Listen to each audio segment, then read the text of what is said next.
ఈరోజు మీతో ఒక స్త్రీని గురించి పంచుకుంటాను నేను. ఆమె పేరు మయక. ఎవరండి? ఆమె పేరేంటి? మయక. విన్నారు ఈ పేరు? మీకు ఎవరైనా తెలుసా? ఏ మయక తెలుసు? రెహబాము గారి భార్య మయక గారు మనకు తెలుసు, బాగా పరిచయం ఉన్న స్త్రీ. ఓకే, కానీ ఈరోజు నేను ఆమెను గురించి మాట్లాడాలనుకోవట్లా. దావీదు గారి భార్యలలో ఒకరైన మయక గారి గురించి మాట్లాడాలనుకుంటున్నా. ఒకసారి చూద్దాం. మయక అనే పేరు కలిగిన వారు బైబిల్ గ్రంథంలో 10 మంది ఉన్నారు. మయక అనే పేరు కలిగిన వారు బైబిల్ గ్రంథంలో 10 మంది ఉన్నారు. అందులో దావీదు గారి భార్య అయిన ఒక మయక గారి గురించి మనం ఈరోజు నేర్చుకోవాలి. సమూయేలు 2వ గ్రంథము 3వ అధ్యాయము 3వ వచనం. ఇక్కడ దావీదు గారికి ఉన్న భార్యలు పిల్లలను గురించి వ్రాయబడింది. ఇదే మాట మనకి దినవృత్తాంతాల 1వ గ్రంథం 3వ అధ్యాయంలో కూడా కనిపిస్తాయి ఇవే పేర్లు. దావీదు గారు 40 సంవత్సరాలు పరిపాలన చేశారు. 7 సంవత్సరాలు హెబ్రోనులో పరిపాలనించారు. 7 సంవత్సరాలు 6 నెలలు. మిగిలిన కాలం అంతా యెరూషలేము రాజధానిగా చేసుకొని పరిపాలించారు. ఈయన హెబ్రోనులో ఉండగా ఆయన పుట్టినవారు ఎవరి వలన పుట్టారు అనేది ఈ మనం చదువుకుని వచనాల్లో కనిపిస్తుంది అనమాట. ఇప్పుడు చదువుకుందాం. మనకు అందరూ అక్కర్లేదు కాబట్టి 3వ వచనం చదువుతున్నాను. లేదు అంటే 2 నుండి చదువుకుంటే వాళ్ళ పేర్లన్నీ మీకు అర్థమవుతాయి. హెబ్రోనులో దావీదునకు పుట్టిన కుమారులు ఎవరనగా అమ్నోను అను అతని జ్యేష్ఠ పుత్రుడు ఎజ్రయేలీయురాలగు అహీనోయాము వలన పుట్టెను. మొదటి కుమారుడు పేరుది. కిల్యాబు అను 2వ వాడు కర్మేలీయుడగు నాబాలు భార్య అయిన అబీగయీలు వలన పుట్టెను. 3వ వాడైన అబ్షాలోము గెషూరు రాజగు తల్మయి కుమార్తెగు మయకా వలన పుట్టెను. మయక పేరు వినిపించింది కదా మనకి. ఎవరిమే? రాజైన దావీదు గారి భార్య. ఈమెవరు అంటే గెషూరు రాజైన తల్మయి కుమార్తె. అంటే ఒక ప్రాంతాన్ని పరిపాలిస్తున్న ఒక రాజు కుమార్తె. ఒక మాట చెప్పాలి అంటే ఈమె రాజకుమార్తె. మయక గారు ఎవరు? రాజకుమార్తె. రాజకుమార్తె అంటే చాలామంది రాజులు ఉన్నారు అంతే అనుకోవద్దు. గెషూరు ప్రాంతము అనేది కాలక్రమేణా అంటే మన ప్రారంభం నుండి ఇశ్రాయేలు ప్రజలు కనానులో ప్రవేశించిన తర్వాత యెహోషువ గారి వలన ఆ భూభాగం పంచబడినప్పుడు ఈ గెషూరు అనే ప్రాంతం మనష్షే గోత్రికులకు రాబడిన వాట. అర్థమైందండి? గెషూరు అనేది ఎవరికి ఇవ్వబడింది? మనష్షే గోత్రికులు. చెప్పండి మీరు కొంచెం నా వైపు చూసి. మనష్షే గోత్రికులకు ఇవ్వబడిన భూభాగం. ఆ భాగాన్ని పరిపాలిస్తున్నటువంటి ఒక రాజు గెషూరు. ఇక అతని పేరు తల్మయి. ఎవరి పేరు? గెషూరు రాజు పేరు, లేదా మైకా గారి తండ్రి పేరు, లేదా దావీదు గారి మామగారి పేరు. ఓకే, ఇప్పుడు మనం ఆలోచన చేస్తే మయక అనబడే అమ్మాయి లేక మైక అనబడే ఆ స్త్రీ దావీదు గారికి భార్య అవ్వడం వలన రాణి కాదు, ముందే రాజకుమార్తె. అంతేనా? వాళ్ళ నాన్న రాజు కాబట్టి ఆమె ముందే రాజకుమార్తె. అంటే చాలా సుకుమారంగా చాలా గారాభంగా పెంచబడిన స్త్రీ అయి ఉండాలి. ఇక దావీదు గారు చేసుకున్నారు అంటే యుద్ధంలో జయించి చేసుకున్నారా, లేకపోతే చాలామంది రాజకుమార్తెలను చేసుకునే అవకాశం ఉంది కాబట్టి చేసుకున్నారా మనకు తెలియదు. కానీ ఈమెను వివాహం చేసుకున్నారు అంటే ఆమె అందంగా కూడా ఉండే ఉంటుంది, ఎంతో కొంత జ్ఞానంగా కూడా ఉండే ఉంటుంది, ఎంతో కొంత భయభక్తులు కూడా కలిగి ఉంటుంది. మనం ముందే చెప్పుకున్నాం కదా, మనష్షే గోత్రికులకు చెందిన భూభాగము అంటే ఖచ్చితంగా ఈమె కూడా ఇశ్రాయేలు గోత్రికురాలు అవ్వడానికి అవకాశం ఎక్కువ ఉంది. కాబట్టి దేవుణ్ణి ఎరిగిన కుటుంబంలో నుండే ఈమె వచ్చారు. భౌతికంగా చూస్తే ఉన్నత కుటుంబానికి చెందిన స్త్రీ ఈమె వలన దావీదు గారికి 2 పిల్లలు పుట్టారు. ఇంకా ఉన్నారేమో మనకు తెలియదు, కానీ బైబిల్ గ్రంథంలో మనకు కనిపించే పేర్లు మాత్రం 2. ఒక్కరు మనం చదువుకున్నాం ఆల్రెడీ. ఎవరు? అబ్షాలోము. దావీదు గారికి 3వ కుమారుడు అబ్షాలోము. ఈ అబ్షాలోమునకు తల్లే మైకా. అర్థమైందండి? అంటే ఇప్పుడు మనకు అర్థం కావాల్సిన విషయం ఏంటంటే మైకాకి ఒక కుమారుడు ఉన్నాడు, అతని పేరే అబ్షాలోము.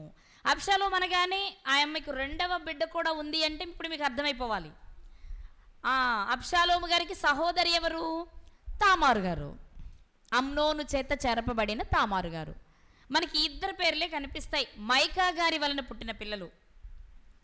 ఇప్పుడు మనం అబ్షాలోము గారి గురించి విన్నాం చాలాసార్లు, తామారు గారి గురించి కూడా విన్నాం చాలాసార్లు. అయినా ఒక్కసారి జ్ఞాపకం చేసుకుంటే వాళ్ళిద్దరి వలన తల్లిగా మైకా గారు పొందినది ఏమైనా ఉందా? మంచి కానీ చెడు కానీ. ఈమె రాజకుటుంబానికి చెందిందే, అన్ని భోగ భాగ్యాలు అనుభవించే వచ్చింది. అలానే ఇక్కడికి వచ్చాక ఏదో పేదింటికి వచ్చిందంటే కాదు, ఇక్కడ కూడా ఒక ఉన్నతమైన వ్యక్తికి భార్య అయ్యింది. ఇక్కడ కూడా సిరి సంపదలు ఉన్నాయి. దేవదూత వంటి జ్ఞానం కలిగిన దావీదు గారికి ఆమె భార్య అయ్యింది. అంటే పుట్టింట్లోనూ ఆర్థిక పరిస్థితులు మంచివే, అత్తగారింటిలోనూ ఆర్థిక పరిస్థితులు మంచివే. కానీ తన జీవితంలో శాంతి ఉందా? తన జీవితంలో సంతోషం ఉందా? చాలామందికి ఉండే ఒక మాట ఏంటి అంటే, నాకు డబ్బు లేదండి, నేను ఎక్కువ సంపాదించలేను, లేకపోతే నాకు స్థిరాస్తులు లేవు, నేను పేదోండి, అందుకే నాకు అసలు మనశ్శాంతి లేదంటాం. కానీ అన్నీ ఉన్నా మనశ్శాంతి లేని వాళ్ళు ఉంటారు. ఇంకా చెప్పాలంటే పేదవాళ్ళే ఎక్కువ సంతోషంగా ఉంటారు. ఏదో ఆ పూట తెచ్చుకుంటారు, తింటారు. అంటే పేదవారిగా ఉండి ఉన్నతమైన కోరికలు ఉంటే నేను చెప్పలేను, వాళ్ళకు తృప్తి ఉండదు, సంతోషం కూడా ఉండదు. కానీ ఉన్నదాంతో తృప్తి పడగలిగిన వాళ్ళు ఎందులో ఉన్నా సంతోషంగానే ఉంటారు. ఇక్కడ ఇప్పుడు ఈవెని గురించి మనం ఆలోచన చేస్తే, తండ్రి ఇంటి వారు రాజకుటుంబికులే, భర్త ఇంటి వారు రాజకుటుంబికులే. ఇంకా చెప్పాలి అంటే చరిత్రలో ఒక మంచి రాజు అనగానే గుర్తొచ్చే పేరు దావీదు గారే. అలాంటి దావీదు గారికి భార్య ఈమె. కానీ అలాని భర్త మంచోడు కాదండి, భర్త తాగుబోతూ తిరుగుబోతూ వ్యభిచారి, అందుకే నాకు శాంతి లేదు అందామా అంటే అలాంటి వారు కాదు దావీదు గారు. ఆ రోజుల్లో ఉన్న సంప్రదాయం ప్రకారం రాణీలు వివాహం చేసుకునేవారు, అంతే తప్ప ఎవరిని బాధ పెట్టిన చరిత్ర లేదు ఆయనకి. మనం చాలాసార్లు మాట్లాడుకున్నాం. బత్షేబ గారి విషయంలో రహస్యంగా తెచ్చుకున్నప్పటికీ ఆమెను వదిలేయాలంటే పెద్ద కష్టం కాదు ఆయనకి. అసలు ఎవరి వలన నీకు గర్భం వచ్చిందో నాకు తెలియదని వదిలేస్తాడు అనుకోండి, ఎవరేమీ చేయలేరు. కానీ అలా మాట్లాడలేదు ఆయన.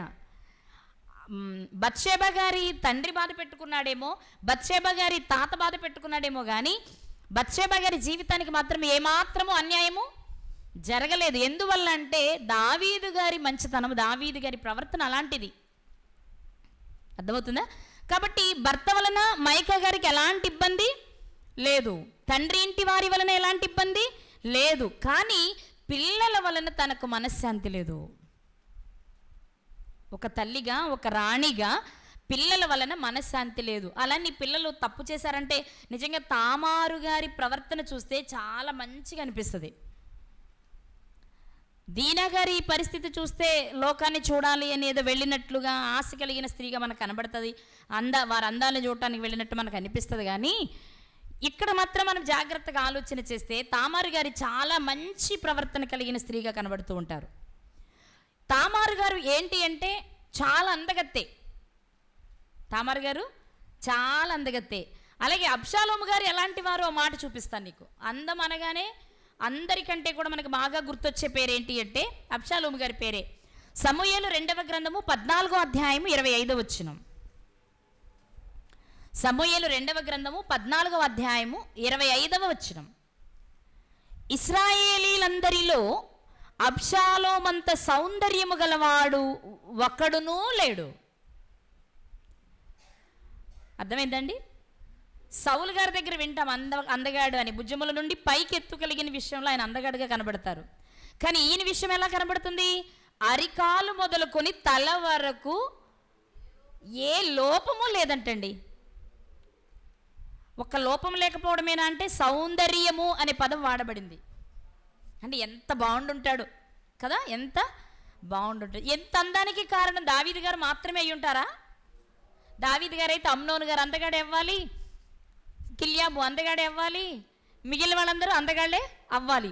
మరి మిగిలిన వాళ్ళందరూ అందగాళ్ళు అయినప్పుడు ఇశ్రాయేలీయులు అందరిలో ఈయనే మొదటివాడు అని చెప్పడానికి అవకాశం ఉండేది కాదు. అంటే అందరికీ మించిన అందం ఉంది అంటే రెండవ వైపు మనం ఆలోచించాల్సింది ఏంటంటే మైకా గారు కూడా చాలా అందగత్త అయి ఉంటుంది.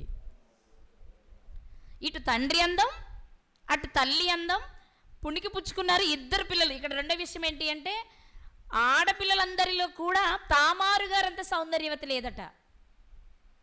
అందుకే అమ్నోను ఆమెను చూసి ఏ విధముగానైనా ఆమెను సొంతం చేసుకోవాలి అని చిక్కి శల్యమైన అయిపోయాడు, కానీ ఆమెను మాత్రం వదిలిపెట్టలేదు. అంటే ఇక్కడ ఏం చెప్పాలనుకుంటున్నానంటే, నేను బహు సౌందర్యవంతులు మైకా గారి వలన పుట్టిన 2 పిల్లలు కూడా. తామారు గారి జీవితాన్ని మనం ఆలోచిస్తే, ఈ తామారు గారు మనకి యూదా గారి కోడలు తామారు గారు, ఆమె గురించి మాట్లాడుకోవట్లే మనం. మనకి బైబిల్ గ్రంథంలో 3 తామారులు ఉన్నారు. ఎంతమంది అండి? మీ గతంలో కూడా చెప్పా. 1 యూదా గారి కోడలు, మరి తర్వాత భార్య అయింది ఆ తామారు గారు. 2 అబ్షాలోము గారి చెల్లెలు. 3 అబ్షాలోము గారి కుమార్తె. చూస్తారా, ఇక్కడే ఉంటుంది ఆ మాట కూడా. 27వ వచనం, సమూయేలు 2వ గ్రంథము 14వ అధ్యాయము 27వ వచనం. అబ్షాలోమునకు 3 కుమారులను తామారు అని ఒక కుమార్తెయు పుట్టిరి, ఆమె బహు సౌందర్యవతి. 3వ తామారు గారు కనబడుతున్నారు. ఈమె కూడా ఎలాంటిది? అసలు అందమంతా అబ్షాలోము గారి ఇంట్లోనే ఉందా అన్నట్టుంది.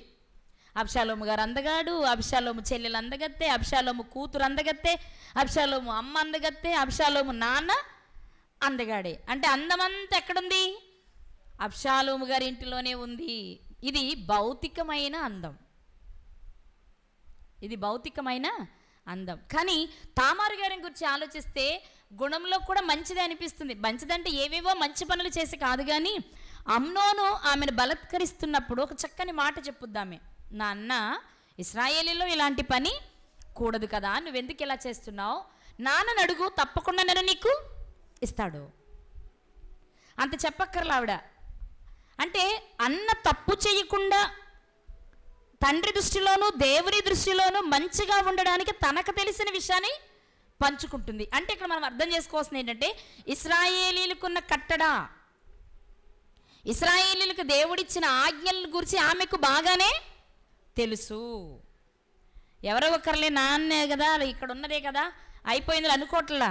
నేను నీ చెల్లిని కదన్నా, నన్ను వేరే పని మీద నువ్వు పిలిచావు కదా, నన్ను ఇలా చేయడం తగదు, ముఖ్యంగా ఇశ్రాయేలులకు అసలే తగదు. ఒకవేళ నువ్వు చేసుకోవాలనుకుంటే నాన్న అడుగు. అంటే అర్థం ఏంటి?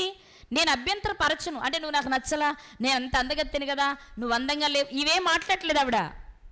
సంప్రదాయంగా తండ్రిని అడిగి నన్ను చేసుకో, అంతే తప్ప బలత్కరిస్తే నువ్వు చెడ్డవాడివి అయిపోతావు అని ఒక మంచి సూచన చెప్తుంది యవ్వనంలో ఉన్నటువంటి ఈ తామారు గారు.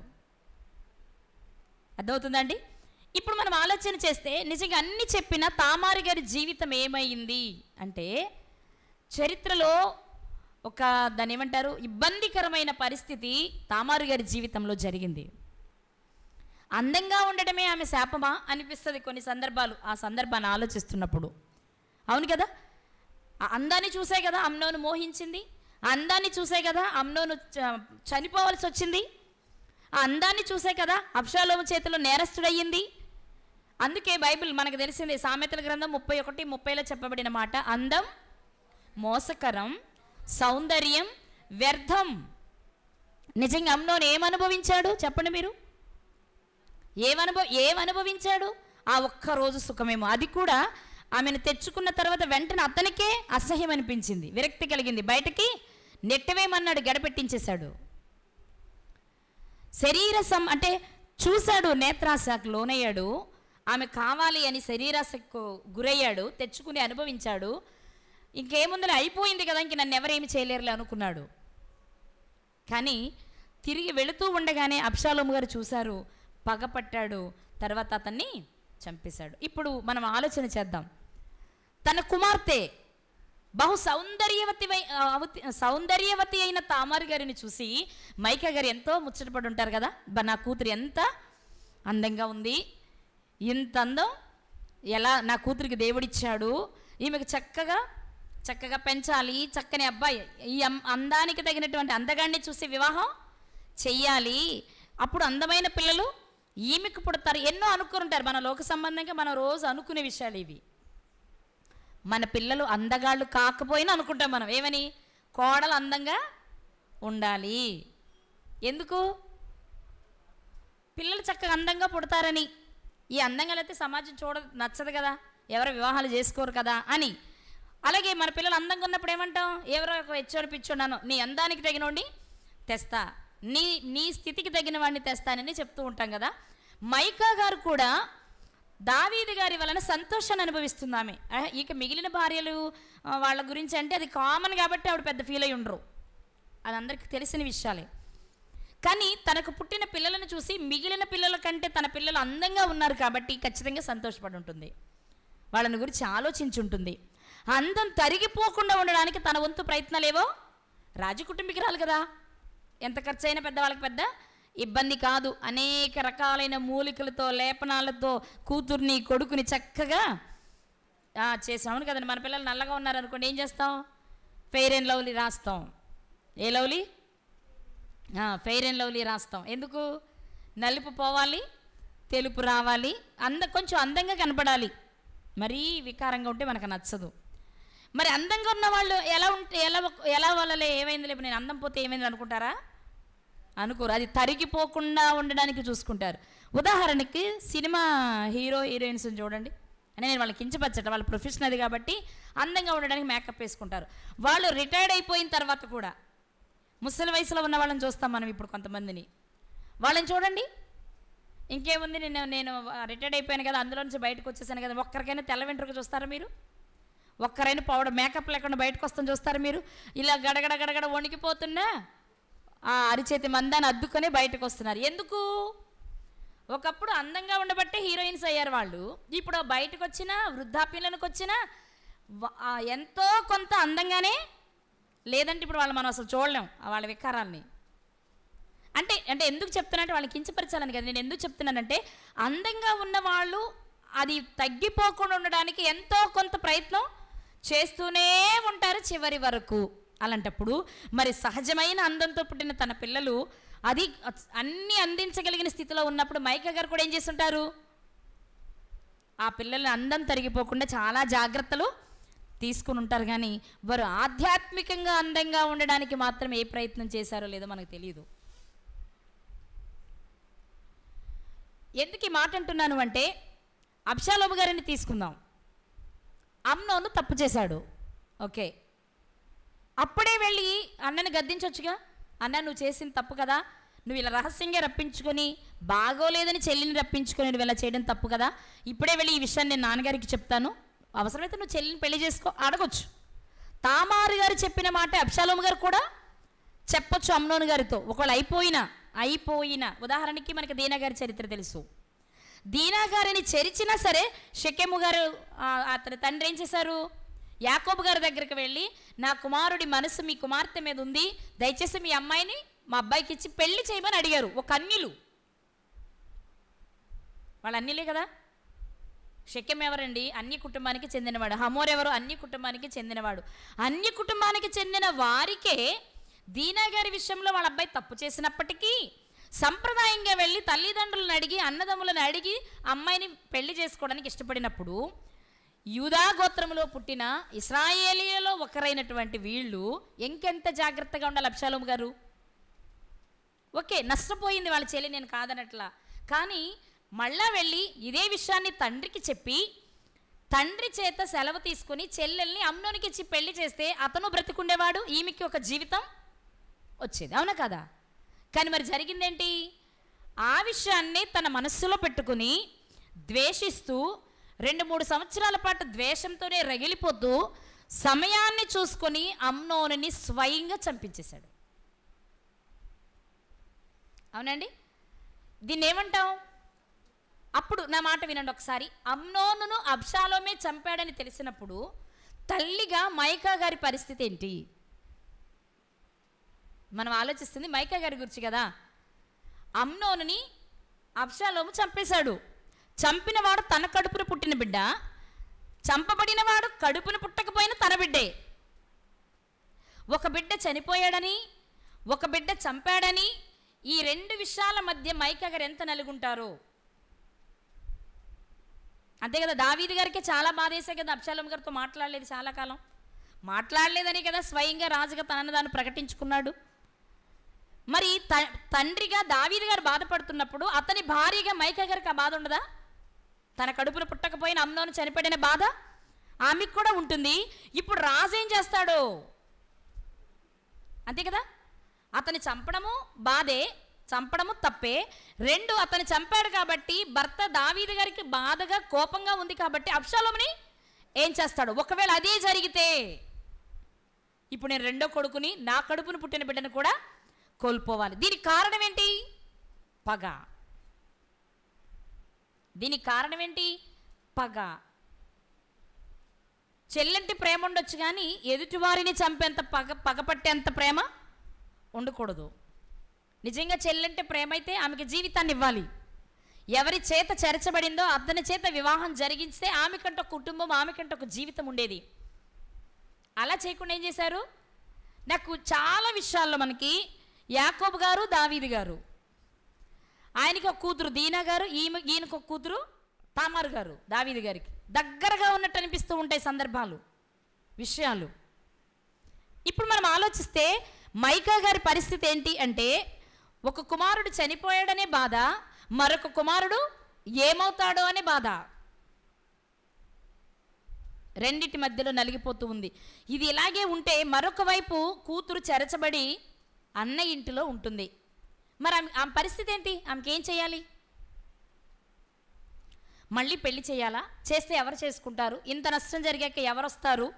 వచ్చిన వాడు చేసుకునేటప్పుడు ఎలా ఉన్నా చేసేసుకున్న తర్వాత ఏం చేస్తాడు? మొన్న న్యూస్లో చదివా, 2-3 రోజుల క్రితం జరిగిన ఒక విషయం. ఇద్దరికి మ్యారేజ్ సెట్ అయింది, కానీ అమ్మాయి ముందే ఒక అబ్బాయిని ఇష్టపడింది. పెళ్ళికి ముందే ఈ విషయం చెప్పింది పెళ్లి కొడుకుతో, నేను ఆల్రెడీ ఒక అబ్బాయిని ఇష్టపడ్డాను, మా వాళ్ళందరూ నిన్ను చేయాలనుకుంటున్నారు, కాబట్టి నేను నీకు ఈ విషయం ముందే చెప్తున్నా, నీకు ఇష్టమైతే, నా గతంలో నాకంటూ ఒక పాత జీవితం ఉంది, ఆ తర్వాత నన్నేమి అన్నదంటే నేనేదో మళ్ళీ చేస్తానని కాదు, చేసేసిన దాని గురించి నన్ను మళ్ళీ అనొద్దు, అందుకు ఇష్టమైతే నేను నిన్ను వివాహం చేసుకుంటాను అంది. అన్నీ ఒప్పుకున్నాడు, అన్నీ అయిపోయింది. అమ్మాయి ఇంటి దగ్గర ఫంక్షన్ అయిపోయింది, రిసెప్షన్ అయిపోయింది. కళ్యాణ మండపంలోనికి వెళ్ళిన తర్వాత తాళి కట్టే టైంలో నాకు ఈ అమ్మాయి వద్దు, ఈ అమ్మాయికి ఎఫ్ఐఆర్ ఉంది అని కళ్యాణ మండపంలో వచ్చి బయటకు వెళ్ళిపోయాడు. నిజమే, బాధ ఉండొచ్చు, నేను కాదన్ను, కానీ తను ముందే చెప్పింది కదా. చెప్పినప్పుడే సరే అమ్మ అలా అయితే నాకు వద్దు, నాకు ఇష్టం లేదు, నేను చేసుకోవాలని డ్రాప్ అయిపోతే బాగుండు కదా. అంటే ఎలా ఉంది సమాజము అంటే, ఎందుకు ఈ మాట అంటున్నానంటే, ఇప్పుడు తామారు గారిని మరొక వ్యక్తికి ఇచ్చి పెళ్లి చేయాలి అంటే చేసుకునే వరకు బాగానే ఉండి చేసుకున్న తర్వాత హింస పెడితే మనం ఏం చేయగలం? లేదా చేసుకునే టైంలో ఇంకా అల్లరి చేస్తే అది మరింత ప్రమాదం కదా. అంటే కూతురి జీవితాన్ని ఏం చేయాలో అర్థం కాని సందిగ్ధంలో ఉండిపోయి ఉంటారు భార్యాభర్తలు ఇద్దరు కూడా. ఇప్పుడు తామారు గారి గురించి, అబ్షాలోము గారి గురించి మాట్లాడాలి అంటే దావీదు గారు ఏ భార్యతో మాట్లాడతారు? మైకా గారితోనే కదా. అలాంటి సన్నివేశంలో ఒక తల్లిగా ఏ సలహా చెప్పగలదామె? కూతురు జీవితం చూస్తే అన్న ఇంటికి చేరింది చెరపబడినదై. ఎందుకు ఇలాంటి పరిస్థితి వచ్చింది అని మనం వెనక్కి తిరిగి చూస్తే అందం లేనిది కాదు, సామాన్య కుటుంబం కాదు, చెరిచింది ఎవరో బయట వ్యక్తి అసలే కాదు. మరి ఇవన్నీ చూసినప్పుడు తామారు గారికి ఎంత నొప్పో, అబ్షాలోము గారికి అంత బాధ కలిగిందంటే తల్లిగా మైకా గారికి ఇంకా బాధ. ఇప్పుడు ఖచ్చితంగా ఆలోచిస్తుంది, ఎందుకు నా కూతురు జీవితం ఇలా అయిపోయింది? నా వైపు ఏమైనా పొరపాటు ఉందా, లేకపోతే నా పెంపకంలో ఏదైనా లోపముందా? ఎక్కడ జరిగింది నష్టం? నా వైపా లేకపోతే వాళ్ళ వైపా? ఎందుకంటే తల్లిదండ్రులను బట్టి కొన్నిసార్లు ఆ బాధ భరించాల్సి వస్తుంది. పాపం అంటదు తల్లిదండ్రులది, కానీ దాని ఫలితం, వారు చేసిన పాప ఫలితం మాత్రం పిల్లలు అనుభవించాల్సి ఉంటుంది. నా వైపున్న తప్పును బట్టి నా కూతురు జీవితం ఇలా అయిందా, లేక ఆమె జీవితమే దేవునికి అనుకూలంగా లేకపోవడం వలన ఇలా జరిగిందా? అన్నిటికీ మించి నా భర్త అయిన దావీదు గారు చేసిన పాప ఫలితమే ఇలా జరుగుతుందా? ఇవన్నీ ఆలోచనలతో అందమైన కూతురు చక్కగా పెళ్లి చేసుకుని మరో అందగాన్ని చేసుకొని అత్తగారి ఇంటికి వెళ్తే చూసి తరించవలసిన మైకా గారు కొడుకు ఇంటిలో ఉండిపోయింది. కూతురు అంటే తల్లి కూతురు ఒకచోటే ఉండుంటారు బహుశా కొడుకు దగ్గర. మరి అబ్షాలోము గారి భార్య, అబ్షాలోముకి వివాహమైంది, 3 పిల్లలను చూసాం కదా మనం. మరి అబ్షాలోము గారి భార్య ఎలా చూస్తుంటుంది? తామారు గారిని మనకు తెలుసు కదా, వదిన మరదలు ఎలా ఉంటారు అనేది. అందులో చెరచబడినదై అన్న ఇంటికి వచ్చినప్పుడు వదినికి ఎంతో కొంత అలుసు లోకు ఉంటుంది, మంచి వదినైతే తప్ప. కానీ అంత మంచి వదినలు 1% కూడా లేరేమో. అయ్యో నీ జీవితం ఇలా అయిపోయిందే, పోన్లే బాధపడకు, దేవుడు న్యాయం చేస్తారని ఓదార్చే వదినలు చాలా తక్కువగా ఉంటారు. ఒకవేళ ఉండాల్సి వచ్చి ఉన్నా ఎప్పుడో ఒకసారైనా ఏదో ఒక మాట అనక తప్పరు, ఆ మాటే వీళ్ళకి బాధ కలిగించక తప్పదు కదా. ఇప్పుడు చెప్పండి, ఎదురుగా అందమైన కూతురు చెరచబడినదై అన్న ఇంటికి చేరితే, ఒకవేళ వదిన మంచిదే కాకపోతే తామారు గారి జీవితం ఎలా ఉండుంటుంది? ఆ జీవితాన్ని చూస్తున్న తల్లి మైకా గారి పరిస్థితి ఎలా ఉండుంటుంది? నేనంటాను, పిల్లలకు బాహ్య సౌందర్యం కంటే వారి ఆంతరంగిక సౌందర్యం గురించి ప్రతి తల్లి తండ్రి ఆలోచించాలి. నా కూతురు అందంగా ఉండాలి, బాగా చదువుకోవాలి, మంచి ఉద్యోగం చేయాలి, మంచి అల్లుడు రావాలి, మంచి అత్తమామలు రావాలి, వాళ్ళు చక్కగా అరిచేతుల్లో పువ్వుల్లో పెట్టి చూసుకోవాలి. ఇవన్నీ సెకండరీ. ఇవన్నీ కూడా మనం అడగకపోయినా ఆశించకపోయినా వస్తాయి, మొదటి అందానికి మనం ప్రాధాన్యతను ఇచ్చినప్పుడు. వాక్యంలోనే వారిని పెంచి, వాక్యం కొరకే వారిని పెంచి, వాక్యమే ఆహారంగా, వాక్యమే దప్పికగా, వాక్యాన్ని అందంగా వారికి అలంకరించగలిగితే ఇవన్నీ ఆటోమేటిక్గా వస్తాయి. అంటే అలా లేకపోయినా వస్తాయి, కానీ అవి తాత్కాలికమైనవే. ఈ లోకంలో ఎంత సంతోషం, ఎంత సౌందర్యం, ఎంత మంచితనం ఉన్నా ఇవి నిత్య జీవాన్ని ఇవ్వలేనప్పుడు అవన్నీ సున్నా. అంతే కదా. బాహ్యంగా మన జీవితంలో జరిగే ఏదైనా ఏం జరగాలి? మన ఆధ్యాత్మిక జీవితాన్ని మెరుగుపరిచేదిగా ఉండాలి. ఇప్పుడు కూతురి వలన ఆమె జీవితం ఎలా ఉంది అంటే చాలా బాధ. ఆమె ఎలాగ ఇశ్రాయేలీయురాలే కాబట్టి చరిత్ర తెలుసు కాబట్టి ఖచ్చితంగా ఆ సమయంలో ఆమెకు లేయా గారు తప్పకుండా జ్ఞాపకం వచ్చి ఉండాలి. ఎందుకు లేయా గారు ఎందుకు గుర్తుకొస్తారా మీకు చెప్పండి? దీనా గారి తల్లి ఎవరు? లేయా గారే కదండి.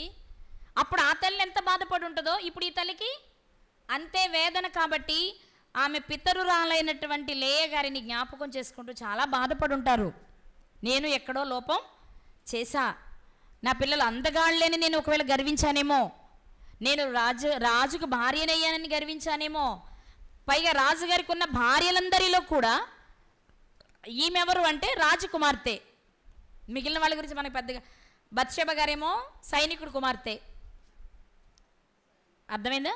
ఏలియమ్మ గారి కుమార్తె కదండి, అతను దావీదు గారి సైన్యంలో సభ్యుడు కాబట్టి ఈమె సైనికుడు కుమార్తె అంటే ఒక సేవకుడు కుమార్తె. అలాగే అబీగయీలు ఆస్తిపరుడు కానీ రాజకుటుంబానికి చెందినవాడు కాదు నాబాలు గారు, అతనికి భార్య అయ్యింది, అతని భార్యని ఇతని భార్యగా చేసుకున్నాడు. కాబట్టి అహీనోయము గారిని గురించి వ్రాయబడినప్పుడు అతని రాజకుటుంబం అని మనం ఏం చూడం. ఇలా మనం లెక్క పెట్టుకుంటూ వస్తే రాజకుటుంబానికి చెందిన ఆమె ఎవరు అంటే మైకా గారే. కాబట్టి ఒకవేళ ఎక్కడైనా చిన్న గర్వం ఏమైనా ఆమెలో ఉందేమో, నాకేంటి, మా నాన్న రాజు, నా భర్త రాజు, నాకేంటి అంటే రాజకుటుంబానికి చెందిన దాన్ని, తండ్రి రాజు, భర్త రాజు, పిల్లలు చూస్తే అందగాళ్ళు. అంటే మనిషి చూసేవన్నీ లోక సంబంధంగా అన్ని పుష్కలంగా ఉన్న వ్యక్తి ఎవరు? మైకా గారు. బహుశా ఎక్కడైనా మనస్సులో ఏదైనా ఒక మూల ఏదైనా కొంచెం చిన్నపాటి గర్వం వచ్చిందేమో, ఏమోనే, మనం చెప్పుకోవడానికి రాయబడలేదు కాబట్టి. కానీ పిల్లల ఇద్దరి జీవితాలు కూడా ఎంత భయంకరంగా మారిపోయాయి. అబ్షాలోము గారు బహు సౌందర్యవంతుడు, కానీ ఏంటి లాభం? పగను మనసులో పెట్టుకున్నాడు, అసూయను మనసులో పెట్టుకున్నాడు, ద్వేషాన్ని మనసులో పెట్టుకున్నాడు, నరహత్య చేశాడు, సొంత సహోదరుణ్ణి క్షమించలేక పోయాడు.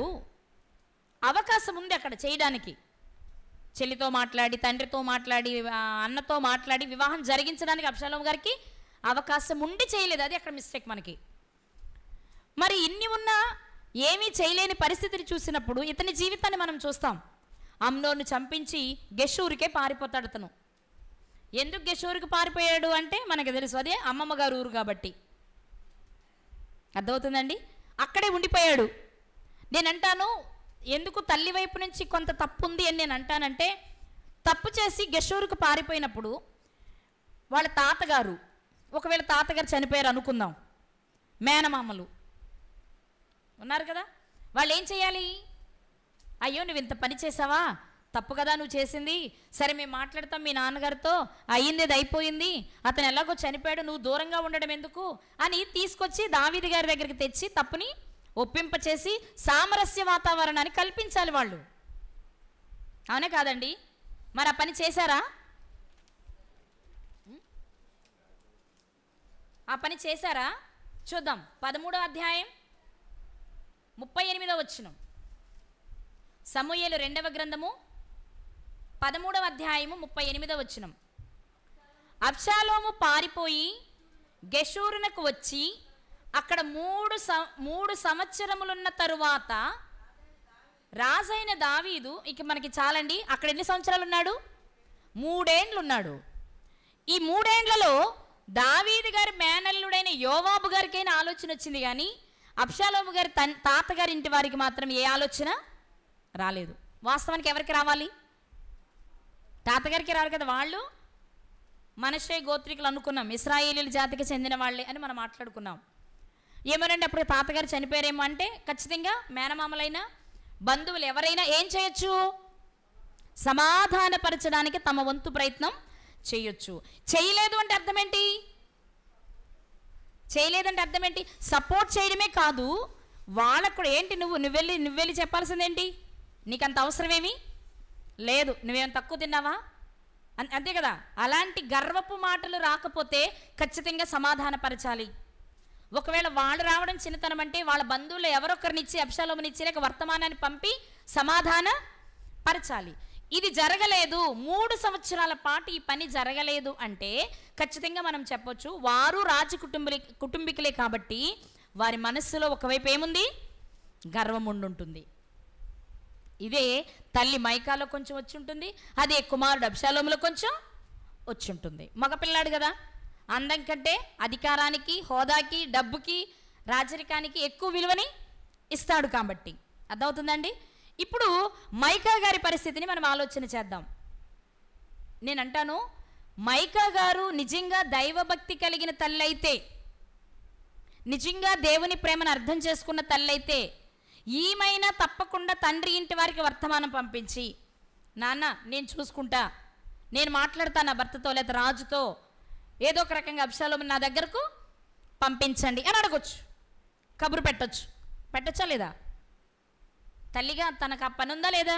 మిగిలిన పిల్లలు ఎలా ఉన్నా, ఇతనెవరు? ఆమె గర్భాన పుట్టిన కుమారుడు కాబట్టి జరిగిదేదో జరిగిపోయిందని తప్పకుండా క్షమాపణ అడిగించవచ్చు. లేకపోతే ఈమె వెళ్ళి భర్త దగ్గర బ్రతిమలాడుకుని ఈ 3 సంవత్సరాల తర్వాత యోవాబు గారు చేసిన పని మైకా గారు చేయొచ్చు. కానీ మైకా గారు చేసినట్టు మనకి ఎక్కడ కనబడట్లా. ఎందుకని ఎంతకాలం ఉంచుద్ది తండ్రి ఇంటిలో? ఎప్పటికైనా ఇక్కడికి రావద్దా? రావాలి కదా. అంటే నా అభిప్రాయం ఖచ్చితంగా ఈమెలో కూడా ఎక్కడో కొంచెం మేము పైన అనేది ఉండుంటుంది. మనకు తెలిసిందేగా, నాశనమునకు ముందు గర్వము నడుచును. నాశనమునకు ముందు గర్వము నడుచును. ఈ గర్వమే అంటే గర్విష్రాల అంటే నేను చెప్పలేను, కానీ గర్వం అంటే కొంతమందికి అతిశయం, మేము గొప్పోళ్ళమి అని చెప్పుకోవడానికి ఇష్టపడుతూ ఉంటారు. అలాంటిది ఏదైనా ఆమెలో ఉందేమో, అదే బిడ్డకు వచ్చిందేమో అనేదే మనకు కనబడుతూ ఉంటుంది. అతను తండ్రి ఇంటి నుండి తాతగారింటికి వెళ్ళిపోయిన సందర్భాన్ని బట్టి మనం చూస్తే, పోనీ తిరిగి వచ్చిన తర్వాత బాగా వినాలి మీరు. ఒకటి, అమ్నోనును చంపాడు అంటేనే అబ్షాలోము పెంపకంలో ఎక్కడో కొంత లోపం జరిగింది అనుకోవచ్చు మనం. ఎందుకంటే క్షమించే తత్వం, సమాధానపరిచే తత్వం అబ్షాలోములో లేదు. పోని చంపిన తర్వాత, పారిపోయిన తర్వాత అయినా మైకా గారు వెనక్కి తెచ్చుకోవచ్చు తన కుమారుడిని. ఆ ప్రయత్నం కూడా ఆమె చేయలేదు. ఇక 3వ విషయం, యోవాబు గారు తీసుకొచ్చాడు కానీ రాజు కోపంగా ఉంది అని మౌనంగా ఉండిపోయాడు ఆయన. ఇప్పుడు మీరు చెప్పండి, రాజుకు కోపం ఉంటే ఎవరు చెప్తే త్వరగా ఆ కోపంలో నుంచి రాజు బయటకు వస్తాడు? ఏమండి చెప్పండి, ఎవరు? ఖచ్చితంగా భార్యనే, అవునా? ఈమె వెళ్ళి ఏదో ఒక రకంగా మంచి చేసి, ఏమండి అయిందేదో అయిపోయింది, మీరు క్షమిస్తే అతను మళ్ళీ మంచిగా ఉంటాడు అని తప్పకుండా భర్తకు చెప్పి కుమారుడి దగ్గరకు వచ్చి, నాయనా నువ్వు చేసింది తప్పు, నీ తండ్రి నీ మీద కోపంగా ఉన్నాడు, నువ్వే వెళ్ళు సమాధానపడు, నువ్వు చేసిన తప్పుని నీ తండ్రి ఎదుట ఒప్పుకో అని తల్లి గనక ఎంతో కొంత చెప్తూ ఉండుంటే, అంటే చెప్తే అన్నిసార్లు వినేస్తారని నేను చెప్పలే, కానీ చెప్తూ ఉంటే ఖచ్చితంగా ఏదో ఒక రోజు ఆ మాట అయినా వినేవాడే. కానీ ఇక్కడ మనం ఆలోచిస్తే ముందు సరిగా చెప్పకపోవడం వల్లనే మిస్టేక్ చేసి ఉండొచ్చు, ఆ పుట్టింటికి వెళ్ళినప్పుడు కూడా సరైన గైడెన్స్ ఇవ్వకపోవడం వల్లనే అక్కడే ఉండిపోవాల్సి వచ్చి ఉండొచ్చు, వచ్చాక కూడా తండ్రి దగ్గరకు తీసుకుని వెళ్ళి సమాధానపరచలేకపోవడానిలో ఎంతో కొంత లోపం మైకా గారిది ఉండొచ్చు. అర్థమవుతుందండి? అలాగే తనను తాను రాజుగా ప్రకటించుకున్నాడు అబ్షాలోము తండ్రికి తెలియకుండా. ఇవన్నీ తండ్రి తనతో మాట్లాడలేదనే కోపంతో చేసిన పనులు. అప్పుడు కూడా తల్లి ఏం చేయాలి? మీ నాన్న ఇంకా బ్రతికుండగా నువ్వు రహస్యంగా ఎందుకు నువ్వు రాజుగా ప్రకటించుకున్నావు అని అడగాలి. అర్థమవుతుందండి? అంటే ఎందుకు ఈ మాట చెప్తున్నానంటే, మనకి ఎఫెసీ పత్రికలో ఒక మాట వ్రాయబడింది, ఒకసారి చూద్దాం. ఎఫెసీలకు రాసిన పత్రిక 6వ అధ్యాయము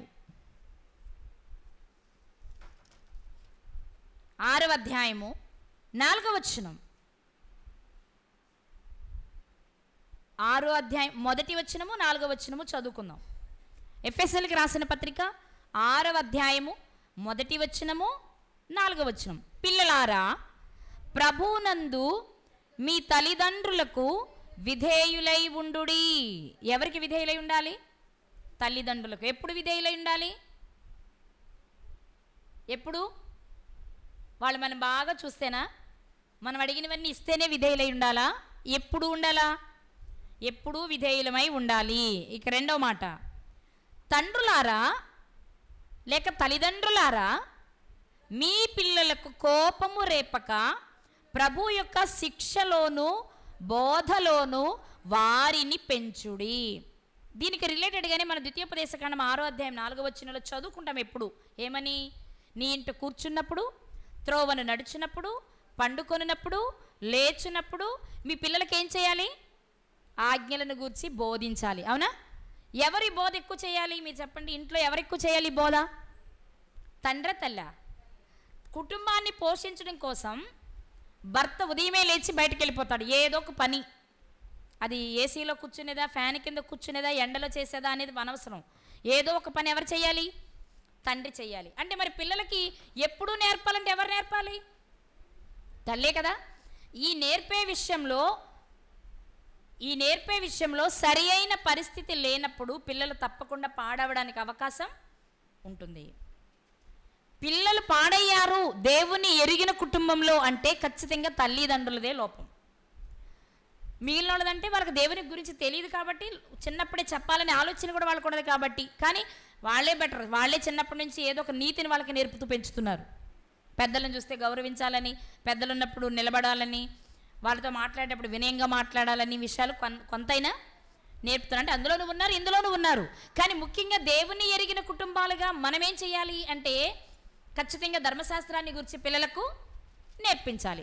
ఒకవేళ మనం నేర్పలేకపోయాం, మనకు ఆ టైం దాటిపోయింది, ఇప్పుడు వాళ్ళు పొరపాటు చేస్తున్నప్పుడైనా మనం ఏం చేయాలి?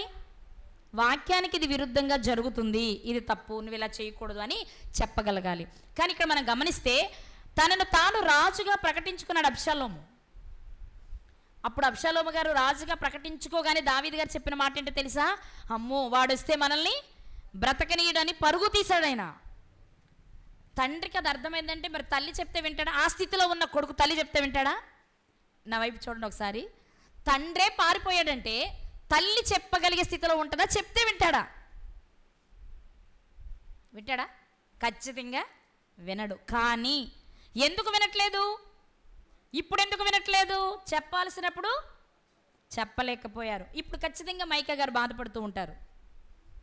అయ్యో, నేను గొప్పగా ఊహించుకున్నానే, అప్పుడే నేను వాక్యాన్ని నేర్పించుంటే, ధర్మశాస్త్రాన్ని బోధించుంటే నా కొడుకు ఇలాంటి స్థితికి వచ్చేవాడు కాడు. మీరు ఒక్కొక్క విషయాన్ని జ్ఞాపకం చేసుకోండి. అమ్నోనుని చంపినప్పుడు మైకా గారు ఎలా ఉన్నారు? తనను తాను రాజుగా ప్రకటించుకున్నప్పుడు మైకా గారు ఎలా ఉన్నారు? దావీదు గారు 10 మంది ఉపపత్నులను చెరిచినప్పుడు మైకా గారు ఎలా ఉంటారు?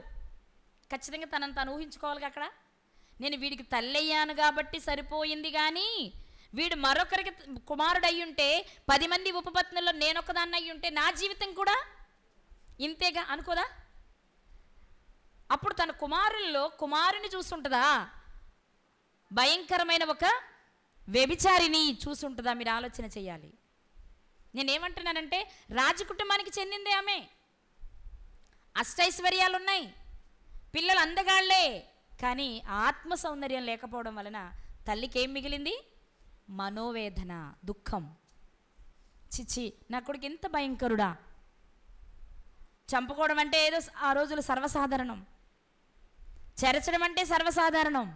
కానీ పినతల్లులను కూడడం అనేది ఇతని జీవితంలోనే మనకు కనిపిస్తుంది. దీనికంటే ముందు మళ్ళీ మనకు యాకోబు గారి జీవితంలో రూబేన్ గారి విషయంలోనే కనబడుతూ ఉంటుంది. ఎవరు ఏ తల్లిదండ్రి అయినా తలెత్తుకొని తిరగాలనుకుంటారు. అది ఎప్పుడు అంటే తమ పిల్లల పరిస్థితిని బట్టి కదా. మీ అబ్బాయి బాగా చదువుతాడంటకండి అనగానే ఎక్కడో తెలియని ఉత్సాహం, ఆనందం. అవునండి పర్వాలేదు బాగానే చదువుతాడు అంటాం. మీ వాడికి మంచి ఉద్యోగం వచ్చిందంట కదండి అనగానే చాలా సంతోషం. బయటకు చెప్పలేకపోయినా లోపలెక్కడో ఆ ఆనందాన్ని తప్పకుండా అనుభవిస్తారు ప్రతి వాళ్ళు. అదే పిల్లలు మీ వాడు ఇలాంటి కదండి, మీ అమ్మాయి అలా అంట కదండి అన్నప్పుడు ఎంత కురింగిపోతారు. అంటే మైకా గారి జీవితాన్ని ఎందుకు తీసుకున్నాను నేను అంటే, చాలామంది స్త్రీల గురించి మాట్లాడుకుంటూ వస్తున్నాం మనం. ఈమెకు భౌతికంగా అన్నీ ఉన్నాయి, కానీ మనసులో నెమ్మది లేదు. ఎందుకు లేదు? ప్రారంభం నుండి వాళ్ళని దేవునిలో పెంచలేకపోయింది. తర్వాత వాళ్ళు తప్పు చేస్తున్నప్పుడైనా గద్దించలేకపోయింది. ఫలితంగా తన కళ్ళ ముందే తన బిడ్డలిద్దరూ నాశనమైపోయారు కదా. ఆ యుద్ధంలో మనకు తెలుసు కదా, అబ్షాలోము గారు చనిపోవడం మనకు తెలుసు. మరి తన కళ్ళ ముందే తన బిడ్డ చనిపోతే ఎంత బాధ. కూతురేమో చెరచబడింది, కొడుకేమో చంపబడ్డాడు. చంపబట్ట మీద మంచిగా యుద్ధానికి వెళ్ళి యుద్ధంలో ఓడిపోయి చనిపోవడం కాదు, అనేక అవమానాలు పొంది అనేక రకాల అందరి చేత దూషించబడి ద్వేషించబడి అందరూ అసహించుకొని ఉంటారు కదా. అందరూ అసహించుకోలేదా ఆయన్ని, అబ్షాలోము గారిని? ముఖ్యంగా తల్లుల విషయంలో 10 మంది ఉపపత్నులను చెరిచిన విషయంలో చెరగని ముద్ర చెడు విషయంలో పడిపోయింది ఆయన విషయంలో. మిగిలినవన్నీ ఈజీగా తీసుకొని ఉండొచ్చు, కామన్గా తీసుకొని ఉండొచ్చేమో. ఆ సన్నివేశాన్ని చూసినప్పుడు మైకా గారి మనస్సు చాలా వేదన పడుంటుంది. అందుకే ఆమె జీవితాన్ని మనకు రాయించారు దేవుడు. ఏమని? నీకు అవకాశం ఉంటే, మీలో చాలామంది వివాహాలు కానివారు ఉంటే, మీరు ఇప్పటి నుంచే వాక్యాన్ని నేర్చుకుంటూ ఉంటే మీకు వివాహాలైన మంచి భర్తలు వస్తారు. గర్భవతులైన గర్భంలో ఉన్నప్పుడు మీరు బిడ్డలకు వాక్యాన్ని నేర్పించవచ్చు, బయటకు వచ్చాక కూడా నేర్పుతూనే ఉండొచ్చు. ఎందుకంటే వివాహాలు కాని వాళ్ళకి అవకాశం, ఒకవేళ అయ్యి గర్భం ధరించిన వారికి అవకాశం, గర్భవతులై పిల్లలు ఒకరిద్దరిని కన్న బాల్యంలో ఉన్న పిల్లలకు తల్లిదండ్రులకు కూడా ఈ అవకాశం. అందుకే యుగాంతమందున్న మనకు బుద్ధి కలుగుటకు వారి జీవితాల్లో దృష్టాంతాలుగా జరిగించి దేవుడు మన కొరకు రాయించారు. నిజంగా ఎంత ఒక మహారాణి అయ్యుండి కూడా మనశ్శాంతి లేని జీవితాన్ని అనుభవించింది మైకా గారు. మైకాలు అనబడిన వారు రెహబాము గారి భార్య మైకా ఒక కనిపిస్తారు మనకి. మన చాలామంది బైబిల్ గ్రంథంలో చాలామంది మైకాలు ఉన్నారు, కానీ వీళ్ళల్లో ఈమె జీవితం ఒక ప్రత్యేకమైంది. ఈ మైకా గారి జీవితం ఒక ప్రత్యేకమైంది. ఎందుకంటే దావీదు గారికి భార్య కాబట్టి, ఇశ్రాయేలు గోత్రానికి చెందినది కాబట్టి, తండ్రి ఇంటి వారు మనష్షే గోత్రికులు కాబట్టి, అంటే దేవుడు అంటే పరిచయం ఉన్న కుటుంబంలో నుండే వచ్చిన తన పిల్లలను దేవుని కొరకు పెంచలేక చూస్తూనే తన కళ్ళ ముందు తన బిడ్డల ఇద్దరి జీవితం నాశనం అయిపోతే చూసి భరించలేని ఒక భయంకరమైన తల్లిగానే మనకు ఆమె చరిత్రలో కనిపిస్తూ ఉంది. మరి భర్త చాలా మంచివాడు కదా, ఆ మంచి ఉపయోగపడలేదా అంటే ఆల్రెడీ అప్పటికే ఆయన బత్షెబా గారితో తప్పు చేస్తున్నాడు. అందులో భాగమే ఒక రకంగా చెప్పాలంటే ఈ శిక్ష కూడా.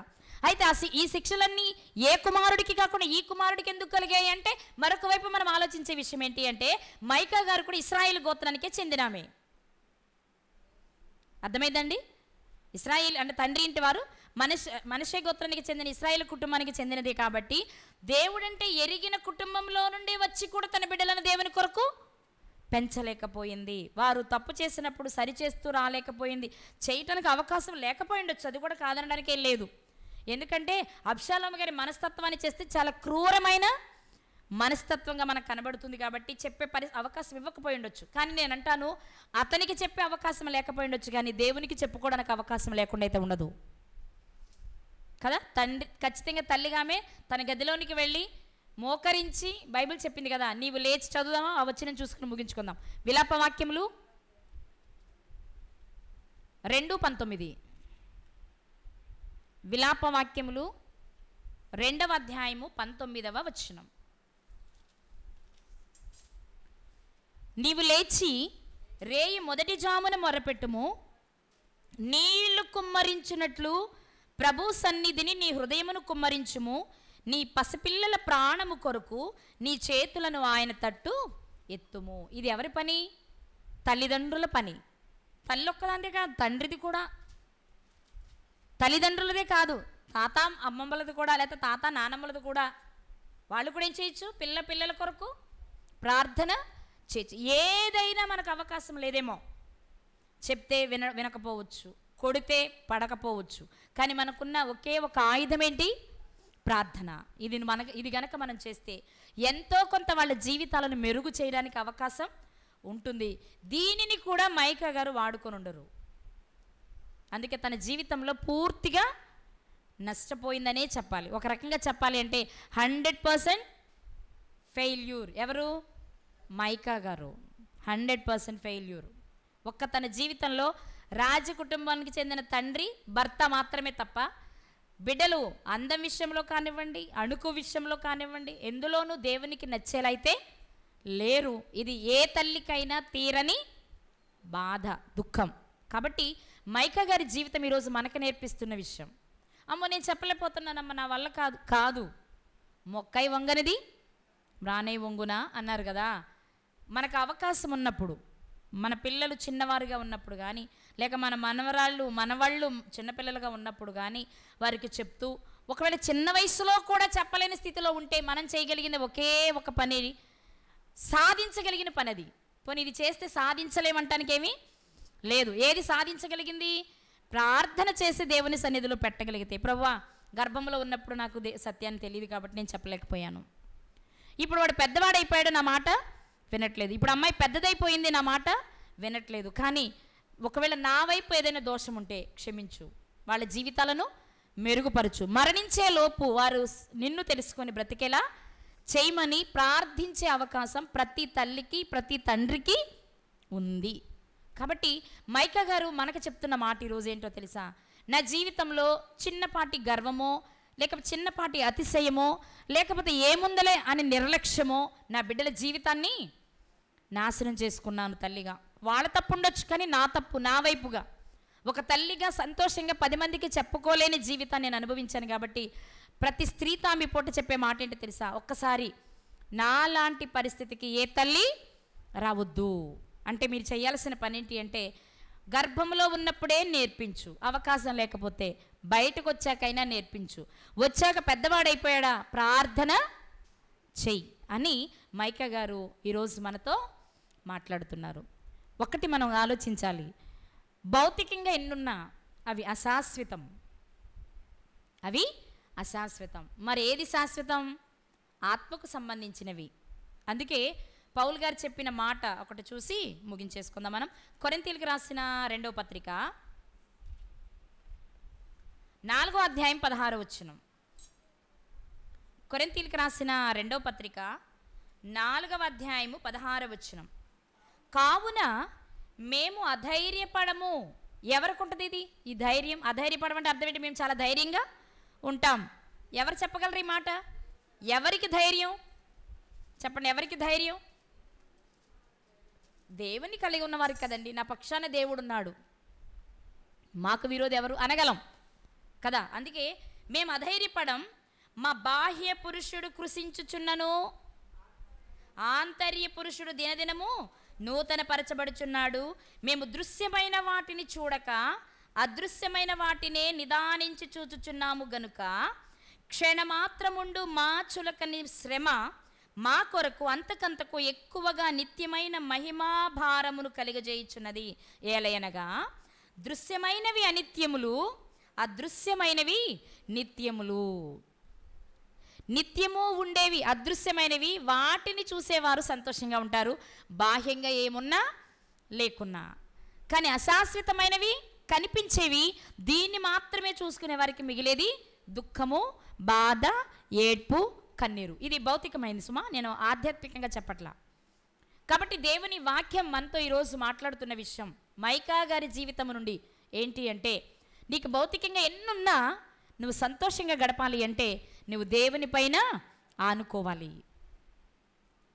నీ గతంలో తెలియకపోవచ్చు, అనుభవం లేకపోవచ్చు, తెలిసిన నాటి నుండి మన దేవుని పైన ఆధారపడితే ఎవని మనస్సు నీ మీద ఆనుకొనునో వాని నీవు పూర్ణ శాంతి గలవానిగా కాపాడుతావు. ఈ మాటను ఆధారం చేసుకుందాం, మన పిల్లలను వాక్యంలో పెంచుదాం. ఎందులో? వాక్యంలో పెంచడం అంటే ఏదో చదవడం, 4 ముక్కలు అప్పచెప్పేయడం అయిపోయింది కాదు. ఆ 4 ముక్కలు వాడి జీవితానికి ఉపయోగపడాలి. మనం ఉన్నా లేకపోయినా మరణిస్తే వాడు నిత్య జీవాన్ని స్వతంత్రించుకోవాలి. కాబట్టి పిల్లలను దేవునిలో పెంచుదాం. పెంచకపోతే మైకా గారి లాంటి పరిస్థితిని మనం కూడా చూడాల్సి వస్తుంది. అది చూడకూడదని దేవుడు ఆమె జీవితాన్ని మన కొరకు వ్రాయించారు. నేర్చుకుందాం, లోపాలుంటే సరి చేసుకుందాం. ఎందుకంటే మన వైపు ఉంటే మనం సరి చేసుకోకపోతే మన పిల్లలు మనల్ని ప్రశ్న వేస్తారు. మనం చదవకుండా వాడిని చదవమంటే చదవడు. కాబట్టి మైకా గారిలా అశాంతితో, అసంతృప్తితో, బాధతో మన జీవితాలు ముగియకూడదు అంటే ఒక తల్లిగా, ఒక తండ్రిగా మనం ఈరోజు చేయాలి. నిత్యము వారి కొరకు ప్రార్థించే తల్లిదండ్రులుగా, ముఖ్యంగా రేయి మొదటి జామున లేచి కన్నీళ్లు విడుచుచు వారి కొరకు ప్రార్థన చేస్తే మన బిడ్డల జీవితాలు బాగుంటాయి. వారు నిత్య జీవానికి ప్రవేశించాలి, నిత్య జీవంలోనికి చేరాలి అనే మంచి ఆలోచన కలిగిన ప్రతి తల్లిదండ్రి వారి కొరకు ప్రార్థించేవారిగా ఉందాం. మనల్ని మనం రక్షించుకుంటూ మన పిల్లలను రక్షిస్తూ బయట వారిని రక్షించే ప్రయత్నం చేద్దాం. అలాంటి కృప దేవుడు మనందరికీ దయచేయునుగాక. ఆమేన్.